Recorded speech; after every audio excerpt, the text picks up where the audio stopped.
Welcome to the 20 Questions Book Tag. I believe I've done this before, but I feel like my answers have changed because I think I did it the first year I ever filmed on YouTube, which is quite a long time ago. But yeah, hopefully my questions have changed. If I have done this before, I'll link the card up above. It's probably like a grimy video.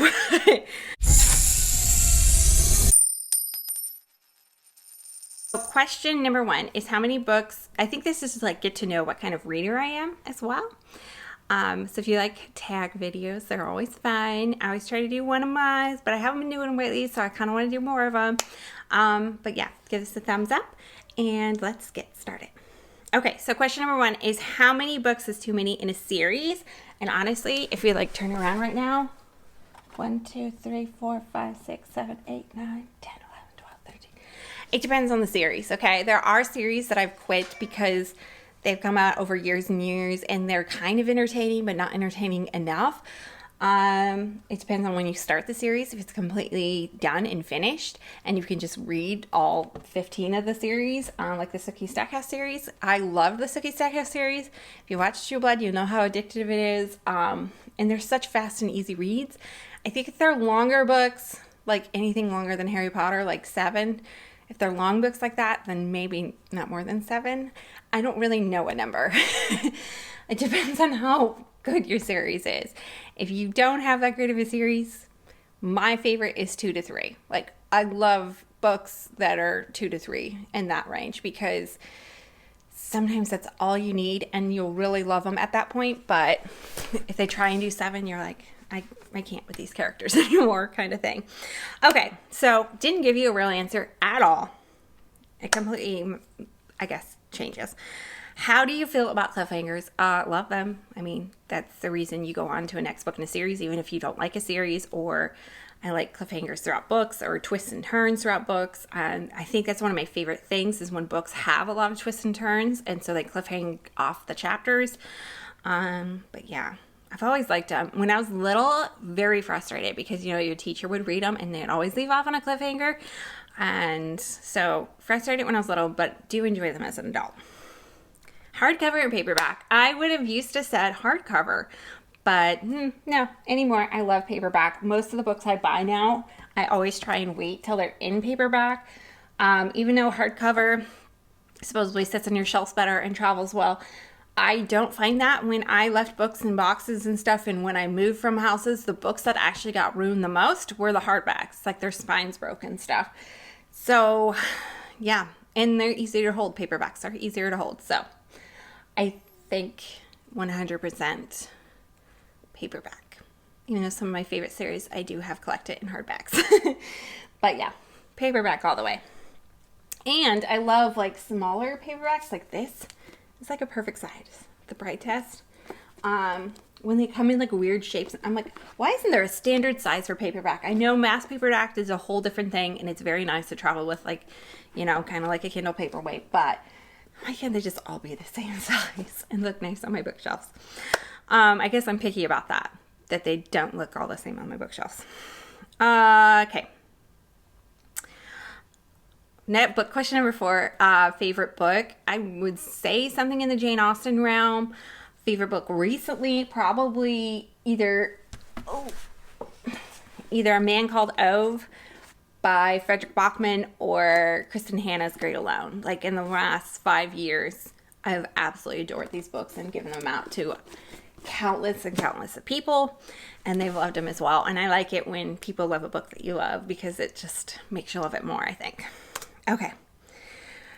Love triangles, yes or no? Yes, if you can pull it off. If it's, you're just throwing it in and it's quite honestly not a love triangle, not a real one, I don't get the point of it in stories. Like, you don't need that extra person.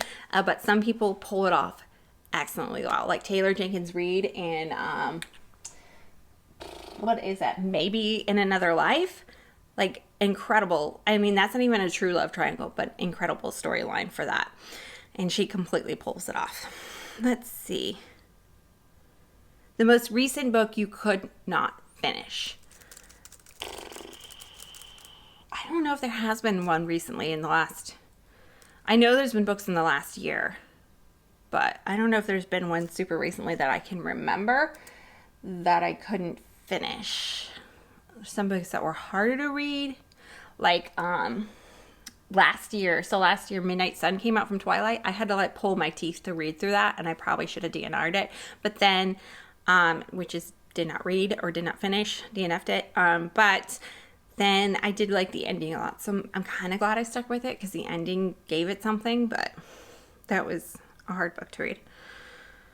A book you're currently reading. Oh, there's one right here. My current read is Abridged Kingdom, and then Confessions of a Shopaholic #2, which I think is Shopaholic Takes Manhattan, is my e-read.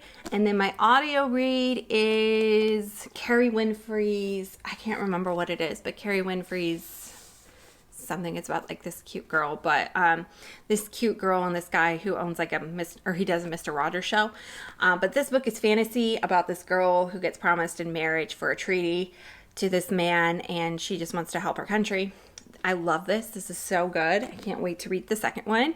And then, what did I say my ebook was? The Shopaholic series. I'm like loving them. I always wanted to read them all in order because some of them I had skipped through and didn't read, and I never read them all in order, and I'm having a blast with it. I've only read book number 1, but halfway through book number 2. So yeah, 3 books. It's typically what I'm on. Last book you recommended to someone. Okay, so easily it was Pam Jonas, The Woman with the Blue Star. I know several people who love her as well. Luckily, I'm not the only Pam Jonas fan, even though I never hear about it on YouTube or Book Talk or anything, but love Pam Jonas. She's one of my favorites, and this came out this summer, and so I recommended that one to my friends. Oldest book you've ever read, publication date. Newest book you've ever read, publication date. Okay, so oldest book I've ever read were probably required readings.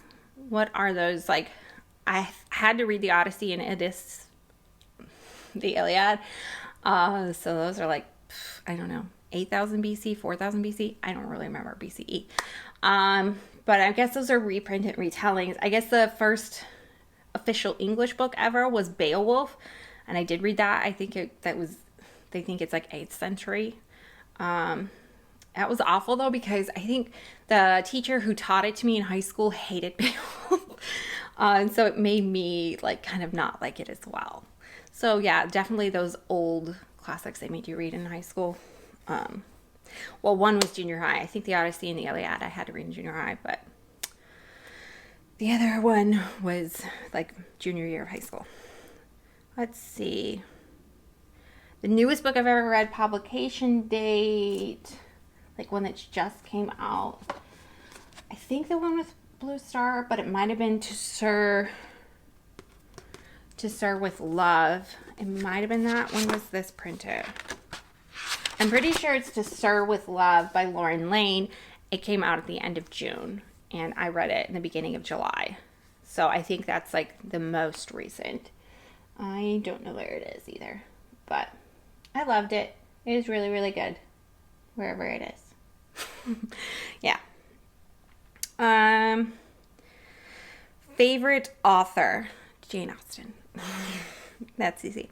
Buying books or borrowing books, both. I like to buy books because it's fun shopping. I like shopping. And I like to collect books that I own. And I like to hunt for books. I like to bargain books that I've read, and it's so exciting.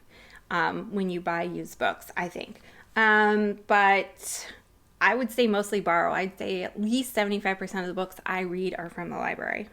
And I'm so glad because a lot of them I wouldn't collect. Let's see. A book you dislike that everyone else seems to love. Bookmarks are... okay. A book I dislike that everyone else seems to love. The Beach Read, probably last year by Emily Henry. Everybody adored it and loved it, and I was just like, I don't get it. A lot of Emily Henry's I don't get, but her one this year I adored and loved. So I get the Emily Henry hype finally. And Bookmarks or dog ears. Bookmarks. I never ever dog ear a book. And like sometimes I'll be in a situation where I think I have to, and I can't do it. I just try and memorize the page. A book you can always reread, Pride and Prejudice. And A lot of the rom-coms I could probably reread, or I have read some, like I'm rereading Confessions of a Shopaholic. So a romantic comedy or anything by Jane Austen. Yeah. And Harry Potter. I've reread Harry Potter, of course. Can you read while hearing music? No. I'm a one-track mind person. Question 18. We're getting down to it. One POV or multiple POVs. It depends on the book. There are some books I've absolutely adored and loved, but some books that I've read and I'm like, this would have been so much better with multiple POVs. So it really depends on the book and the author and what's going on in the story. I think more intricate fantasy plots, I mean, other than Harry Potter, I guess, because I love it, but intricate fantasy plots, I think, really excel when it's multiple POVs. Like when Leigh Bardugo switched from the Shadow and Bone series, which is like one POV, to multiple POVs in Six of Crows. I think the Six of Crows like blew everybody away and they loved it. That kind of scenario. Do you read a book in one setting or multiple days? Depends on the book. Some books you can't put down. And so I've read them in one series. And number 20, who do you tag? I don't know. I'll put in a tag down below. But yeah, this is fun. I think my answers have definitely changed if I've done this before. It sounds familiar like I have, but this was a fun tag. Let me know if you liked it. And yeah, hopefully you got to know me as a reader a little bit more. And I will see you guys in the next one. See you guys next time. Bye.